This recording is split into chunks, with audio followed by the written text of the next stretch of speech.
Suspense.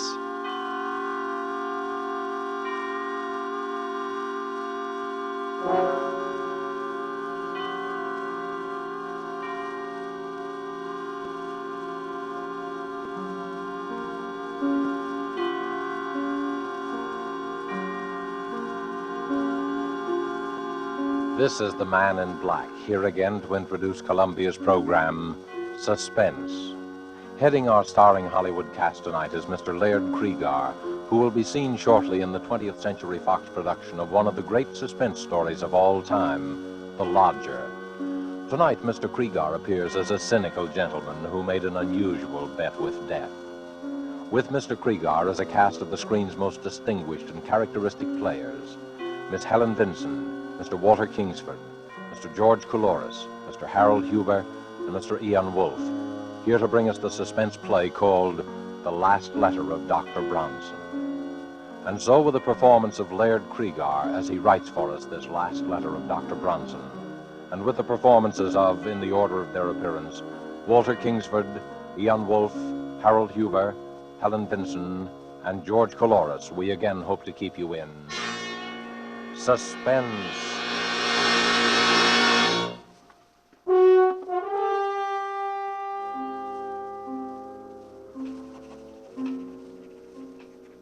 My dear Dr. Mosher, forgive me if I dash this letter off rather hurriedly. There are but a very few minutes remaining for me. The few minutes between now and midnight. You have always protested my fascination with the subject of death. It irked you to hear me discuss the latest electrocution or hanging. I remember your sarcasm the day you found me staring down from the top of the Empire State Building, speculating on the thoughts of a man about to leap from that pinnacle. You alone, Mosher, know how this fascination led to my latest experiment. I should say, my last experiment. I promised you a complete account of it all. Here is that account. First of all, let me recall a conversation which we held here in my study a little over a year ago.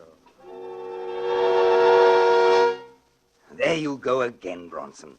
Death and murder. Really, you're unhealthy. Please answer my question, Mosher. Why do men behave as they do? What keeps them from breaking loose? Why don't they kill one another as animals do? Why, because they aren't animals. But, my dear Mosher, being neither vegetable nor mineral, they must be animals. Well, what I mean That is... you do not know the answer. I do. So? I have been studying the question for some time, and I've concluded that there are 5 basic checks which serve to restrain man from murdering his fellow man. Oh, really, Bronson? The obvious corollary is that murder occurs only when some stronger drive overrides these 5 basic checks. Oh, you make it sound very simple. It is simple. And what are these 5 basic checks? Well, I'm not prepared to reveal the outcome of my study as yet. I must put my theory to the test. That would seem to be a difficult undertaking. Difficult, yes, but intriguing. Oh, well, I take it you're about to embark upon another of your experiments. Correct. Bronson, why must you keep on? These studies invariably bring you some physical, or what is more dangerous, some nervous disaster. And in turn, your handsome bill for putting me in shape to conduct the next. Sooner or later, you will experiment yourself into a position beyond my power to aid you. Let it be later, then. Meanwhile, I shall continue to pursue my sole interest in life. And how do you propose to conduct this restraint from murder experiment? Well, a murder is composed of 4 elements. The murderer, the motive, the opportunity, and the victim. My first step will be to select 5 men, each of whom will be restrained from murder by the particular check that I'm testing on him. That's no easy task. By no means. It will require an extensive search. But having found my men, I must then supply each with a motive. Greed, revenge, jealousy. I see, and your next step must be to give each man an opportunity. Precisely. An opportunity which precludes all checks but the one being tested. Well, not knowing what your checks are, I can't help you there. Well, that'll be relatively simple. And finally, I must supply an intended victim. And you'll ask this victim to face 5 men, each standing to profit handsomely by murdering him? Correct. His only chance of survival being the correctness of your theory of checks in all 5 instances? Yes. And do you imagine you will discover a man with such utter confidence in your reckoning? There is one such man. Who? Myself. Bronson, this is folly. No, Mosher. I never hesitate to risk high stakes on a sure thing, not even my life. Now, look here, Bronson. You're a doctor yourself. You told me to speak to you like a Dutch uncle. Now, as your physician, I haven't advise... consulted my physician. But you will take precautions, provide yourself for emergencies. I tell you, there's no danger. Oh, well. Well, when will you begin your experiment? Well, I suppose in about... Well, why wait? Why don't we begin right now? Moshe, I invite you to kill me. What? There's a revolver right here in my desk, and I want you to take this revolver... Oh, you're joking, Bronson. What possible motive could I have for murdering you? Motive? Why, we're known to be associated rather closely in our work. You'll come naturally into my entire practice. I'll put that in writing. Why, it's preposterous. Why? Why won't you kill me then, Moshe? Why, there are dozens of reasons. In the first place, I'd go to the electric chair for it. Thank you, Dr. Moshe. You've given me an admirable illustration of the first and most obvious of the 5 checks in my theory. Man refrains from murdering his fellow being because he himself will be killed by law.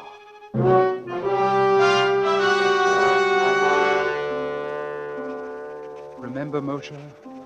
Remember how it began? That was more than a year ago. Yes, I've spent more than a year in selecting my other 4 subjects, because the checks I wanted them to prove were not so simple. In selecting my people, it was necessary that I cultivate the friendship of each, so that when the time should come to confront him with my proposition, I should be certain of how he would act.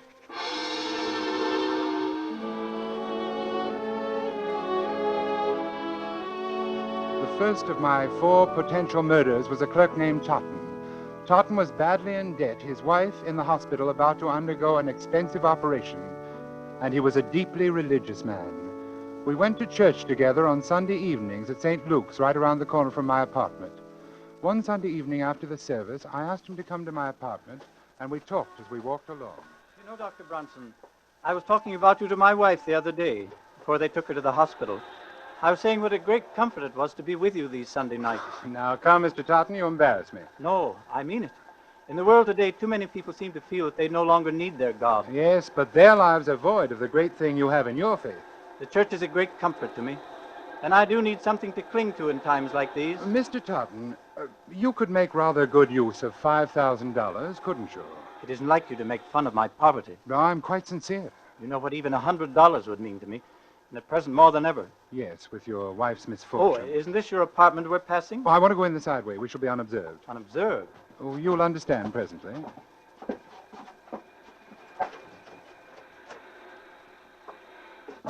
Please, come into my study.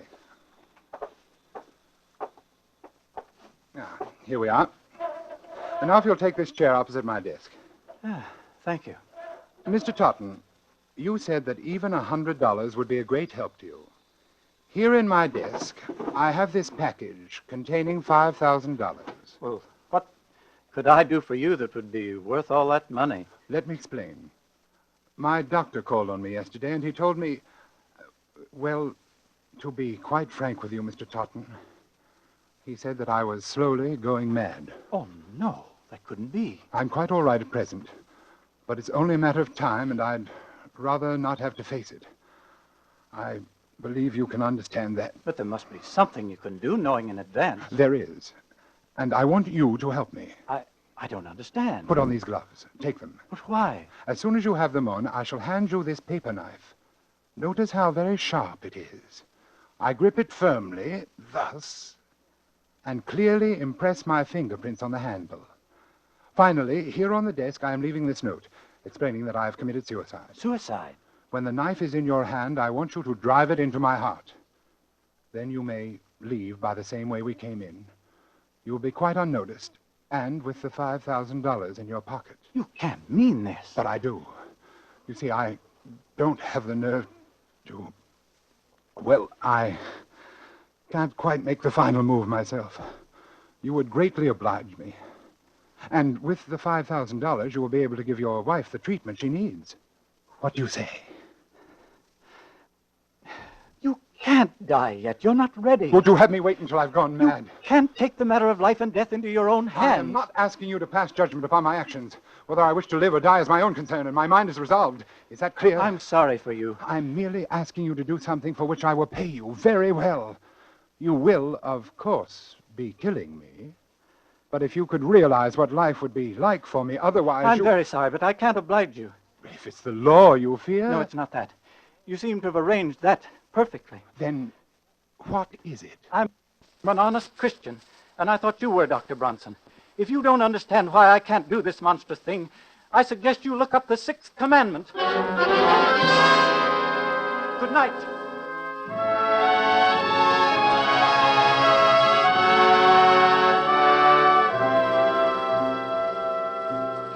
So, Moshe, my second point was proved. Man refrains from killing because it is against his religious principles. The hands of the clock now read 15 minutes to midnight. 1/4 of an hour in which to complete this report. My third proposition called for an entirely different sort of man. In fact, the very reverse of Totten. A man who believed neither in heaven nor hell, and also a man of little intelligence. It required careful search. For a number of nights, I frequented the rougher districts of the city. At first, I had no luck. Then one night, I came upon my man very unexpectedly. I was walking along one of the darker streets. There was no one in view.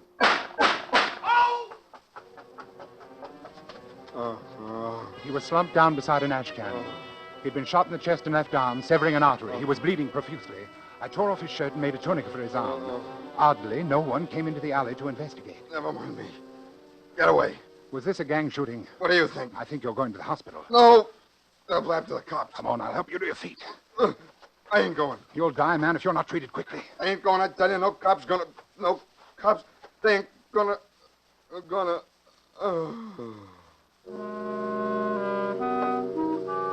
His name was Matt Doyle. I visited Doyle in the hospital almost every day. Several months later, I decided to put him to the test. I found Doyle in one of his hangouts and brought him to my apartment. Hey, this sure is a fancy roost you got yourself, Doc. I find it very pleasant. Have a cigarette? Thanks. Doyle, how many men have you killed? That's all right, Doyle. I understand. Now, suppose we get down to business. Yeah. I've been wondering what you want me for. I want you to do something for me, and I'm going to give you $5,000 to do it. Will you do what I ask you? For $5,000. Spill it. I want you to put on these gloves so there won't be any fingerprints. Then I'm going to hand you this knife, and you're going to kill me with it. Huh? I've arranged everything so it will appear to be suicide. You nuts. Not yet, but I will be before very long. That's why I want to die. All you have to do is stab me and slip out with this $5,000. Is this on the level? Absolutely. This wad of dough is mine if I kill you? That's right. And nobody will know I done it? No one. These gloves is kind of big for me. That's all right. They'll do. Yeah. Yeah, want me to put on the other one? It's safer. Yeah, I guess it is. Gee, What is it? I was just thinking. $5,000. Oh, the boss has got to pay me more next.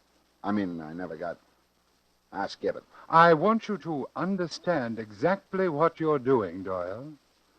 Without any justifiable cause, merely for the sake of money, you are going to murder me. You understand that? Yeah, You've been hired to do this before? yeah. I suppose it don't hurt to talk about it now that you're But gonna... you've never killed a friend, have you? Yeah, I have. Anyway, they was my pals till they got in the boss's way, but when the bosses say slip it to a Matt, then they was just another job to me. But there's a little difference in this case, Doyle. I saved your life. Yeah. I don't know. What? I don't know. Nope, I can't do it. But I thought you said that Yeah, you... take these gloves. Afraid of the law? No, What's the matter, then? Is it because I'm your friend? that's more than that. I can't bump you off, even if you want it. It would be an act of true friendship. I ain't so sure. When a cat has fits, you put it out of its misery, don't you? That's what I want. Oblivion. Peace. Sorry, Doc, I ain't the guy. It's like you said. You saved my life, so that's that. I'm sorry. I wish you could help me. Oh, me too, but not that. Now, if you got some other punk you want took care of... There's no one. Thanks just the same. Oh, don't mention it.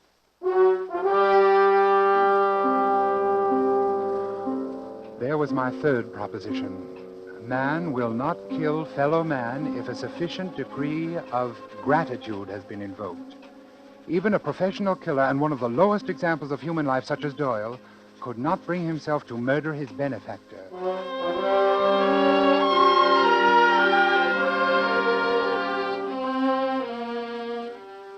My next subject was altogether different in temperament.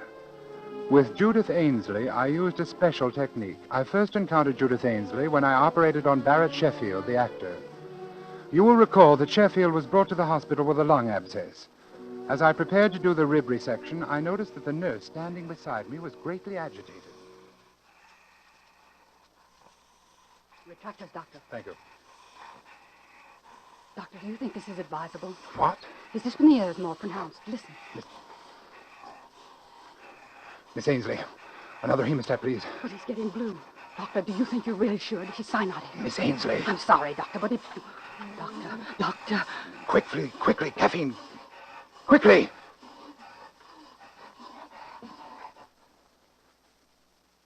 Stethoscope. Here it is.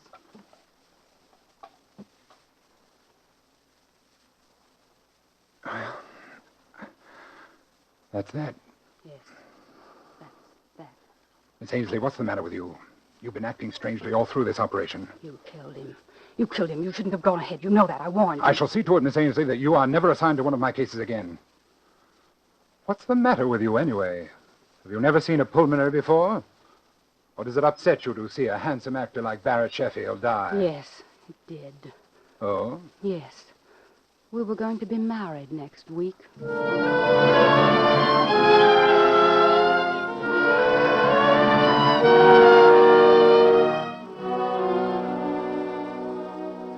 If I ever saw hate, cold, undying hate, it was in that girl's eyes as she turned and left the operating room that day.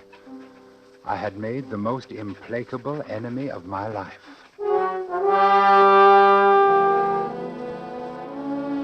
As I come to my third check, dear Mosher, it suddenly occurred to me that Judith Ainsley was the perfect subject. One day at the hospital, I inquired about Miss Ainsley and learned that she had done 4 years of medical and was now interning at Cedars of Lebanon in hope of picking up a resident fellowship. I went down to the hospital and sat in the doctor's lounge waiting for her. Presently, she came in with another intern. I stood up. She turned and looked at me. I saw again in her eyes that inexorable hate. She had never forgiven me for what she felt was my negligence in the death of the man she loved. I walked toward her. Excuse me, please. I see you remember me, Miss Ainsley. Yes, will you excuse me, Miss please? Ainsley, you may not believe this, but I've come here especially to talk to you today. To talk to me, Dr. Bronson? Yes. Come along with me, please. In this treatment room, please. We can talk privately. Dr. Bronson, I don't think there could be anything you and I can say to each other. Well, now, Miss Ainsley, that all depends. That all depends. Sit down, won't you? Miss Ainsley... Dr. Ainsley, if you please. Oh, yes, of course. Doctor, I have a little proposition to make to you. First of all, there are 2 facts I'd like to be sure of. A, you are unable to set up your own practice because you don't have the money to get started. Is that right? I don't see what business that is of yours, but it happens to be true. Fine. Fact B, you still hate me and feel a strong desire to be revenged for the wrong which you consider I have done you. Yes, I'm afraid that's true, Dr. Bronson. Good. Good? Yes. You see, I want to pay someone to murder me. And I think you'd enjoy it more than anyone, and you need the money, too. Dr. Bronson, I'm very busy. There's a patient in 302. Will you... Wait a moment, Dr. Ainsley. I'm perfectly serious. Absolutely serious. You want to die? Yes. You see, I'm going mad. I can't face it. I wish to end my life immediately. You're smiling. Good, you're interested then. You going mental, Doctor? Paresis? Yes. Hopeless. I've been to 5 or 6 men about it. Are you far gone? Hallucinations? Delusions of grandeur? Yes, advanced stages.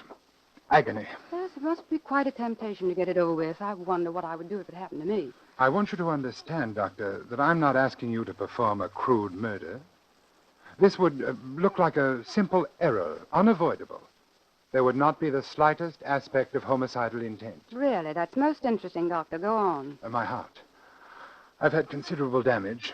Coronary occlusion. Had to spend some 6 weeks on my back. Just got up last week. Naturally, I was given digitalis. Oh, I see, Doctor. You've been heavily digitalized, and if someone were to give you an injection of calcium gluconate, you would have an immediate heart block, dead within a few minutes. Exactly. I must compliment you, Dr. Ainsley. You've learned a great deal. What a pity you can't have your own practice. And that, of course, reminds me. Ah, another inducement? Of course. I plan to pay you the sum of $5,000 for your professional services in this matter. And I think, unless times have changed greatly since I've been in practice myself, you ought to be able to set up handsomely with that. My own practice. You'd better be careful, Doctor. You may tempt me a little bit too far. I thought you'd find it an attractive proposition. It will be only an error. I will say that I'm feeling badly again, a recurrence of my pericardial pains. I'll go back to bed and ask that you be assigned to my case. The rest is simple. No one would ever expect you to know that I'd been digitalized. Still, if I were on my toes, I would naturally go over your case history before giving medication of any kind. Well, yes, I suppose that's true. Professional people might think you had been a little lax. Might not have the highest regard for a new doctor who launched her career with such an unprofessional incident. Just a slight stain on your reputation for just a short while. You're very clever, Doctor. You knew that would do it, didn't you? I want to thank you. You've done me a great service. You mean you'll do it? You've reminded me that nothing, no money, revenge, nothing, can be worth the slightest suspicion in a doctor's career. I've worked too hard. I've waited too long for my practice. When I get it, it won't be soiled by any single act of carelessness. They'll never say that I lost any patient because of an error in judgment. You see, I once knew a doctor who did.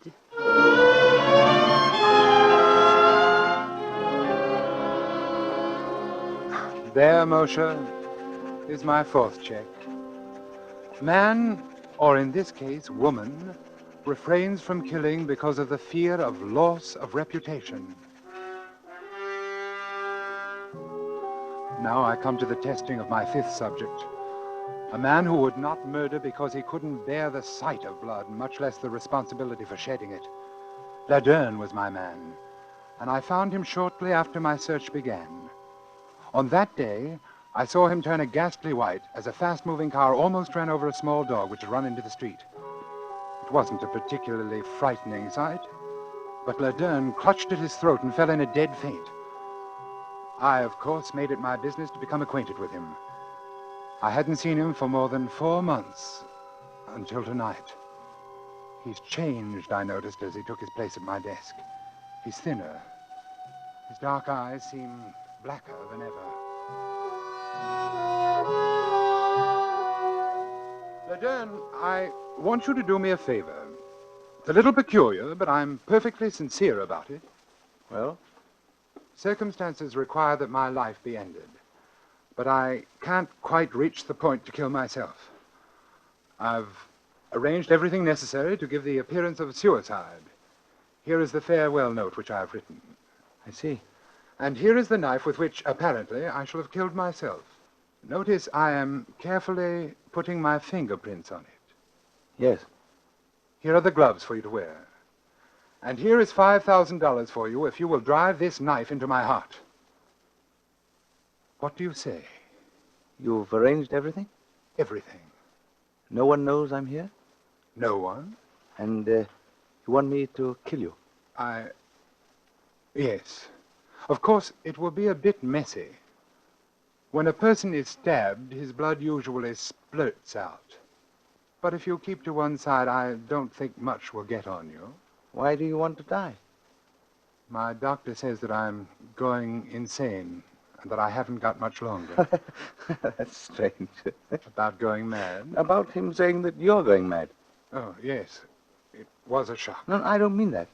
What do you mean? That's the same thing they told me. Oh, that's strange. They what? They told me over a year ago that I was going mad. I only laughed at them. Over a year? Have you noticed any change? Not much, at least no change for the worse. Oh, that's good. In fact, I'm really much better. I've been having fewer and fewer of those sick spells. You remember how I was the day that dog was almost run over? You've gotten over those sick spells? Haven't had one in 3 months. Then there isn't any check. Check? What check? Nothing. Oh. Well, This is going to be a pretty messy business. We might as well get it over with. Nice gloves you've got here. Nice and smooth on my hand. Then you're going through with it? Yes, can't let you down. Oh, never mind the knife. I've got my gun right here. Look, 38. Beauty, isn't it? Yes. Then, if you'll give me back the knife... No, I'll keep it for you. Yeah, I've used this gun a lot in the past 3 months. I've bumped off about 50 dogs. You've done what? Bronson, it's very interesting. I do it after midnight. It's fun watching the dogs. You have to know just where to hit them. And it kills them instantly. But the noise in here, aren't you afraid that somebody will... A silencer, look. I don't like to wake people up when I kill their mutts. But they'll find the bullet. They'll trace to your gun. They're sure to get you. In a suicide, the weapon stays right beside the body where it falls. Suicide? Who says this is suicide? It's murder. I'm going to murder you. That's what you asked me to do. Look here, Ledern, this has gone far enough. I was only joking. I don't want you to kill me. 5,000, eh? All here. Listen to me, I was only joking. You ready? Ledern! Shall I shoot now? No, wait! You want it through the heart or brain? Not yet. Can't you wait? Just a little while. Wait, what for? Well, I've been conducting a little experiment. I'd like to write an account of it before I go. Oh, what sort of an experiment? I don't think you'd understand. Oh, okay. I'll wait. Till midnight. Then I've got to go. There's a German police dog I've been wanting to get. A big, ugly brute. It'll be fun. Yes. I'll wait. Thank you. The clock says 10 minutes past 11. Yes. You've got 50 minutes. I'll wait by the window.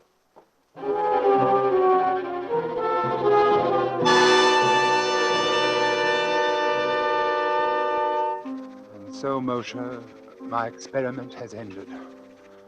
As you predicted, I have finally placed myself in a position beyond your power to aid. Strange, isn't it? But the one thing I didn't count on was the choosing of a subject who would not respond to my checks, who in fact had no checks at all, for insanity knows no restraint. Bronson, midnight. Oh, yes, Ledern, I'm hurrying. He is still at the window, and he is sure to shoot me. There is nothing I can do to say or stop him. I know that. I'm beginning to understand exactly what is going on in his twisted mind. I wonder why. Now I shall sign my name for the last time and lay down my pen. Then I shall look up and say, "All right, Ledern." All right, Ledern.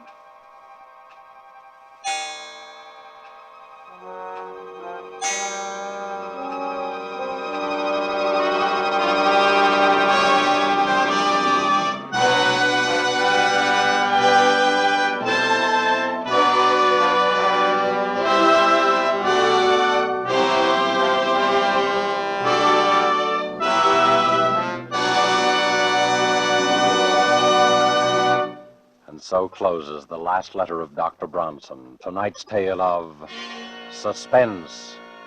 In our Hollywood cast tonight, Laird Krieger played Dr. Bronson. Walter Kingsford played Dr. Mosher. Ian Wolfe was Mr. Totten. Harold Huber played Doyle. Helen Vinson was Nurse Ainsley. And George Coloris played Ledern. This is your narrator, the Man in Black, who conveys to you Columbia's invitation to spend this half hour in suspense with us again next week, when Robert Young will star in an adaptation of a story by James Thurber called A Friend to Alexander. The producer of these broadcasts is William Spear, who with Robert Louis Cheon, guest director, Richard Paulette Craik, author, Lud Gluskin and Lucian Marowik, conductor and composer, collaborated on tonight's Suspense. This is the Columbia Broadcasting System.